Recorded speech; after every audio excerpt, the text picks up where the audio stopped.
দিনটা ছিল রথযাত্রা আর এটা ছিল উল্টো রথ। তো দেখতেই পাচ্ছ আমি কিন্তু রেডি হয়ে গেছি আর পড়েছিলাম হলো গোপী ড্রেস। আর দেখো আমাকে কেমন লাগছে তোমরা কিন্তু অবশ্যই বলবা। আর এই যে সব বুনুদের সাথে বেরিয়ে গেছিলাম। আর যাব এখন কোথায় আর যাব, সবাই কিন্তু আমরা রেডি হয়ে গেছিলাম। আর এই দেখো রথ কিন্তু বেরিয়ে গেছে, সঠিক টাইমে এসে পৌঁছেছিলাম।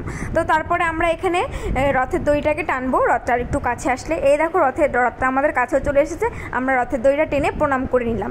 তারপরে এই যে দেখো রথ কিন্তু যাচ্ছে, একটু ভিডিও করে নিলাম, তোমাদের সাথেও শেয়ার করলাম। তারপরে এই যে প্রসাদ পেয়ে গেছি, তারপরে একটু প্রসাদটা খেয়ে নিলাম। আর আমরা কিন্তু সবাই প্রসাদ পেয়েছিলাম।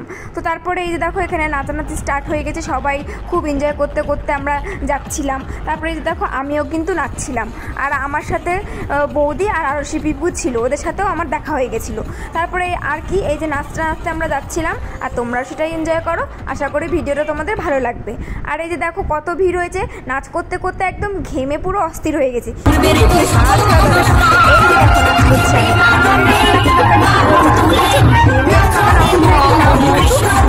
পুরো একদম এনার্জি ফুল।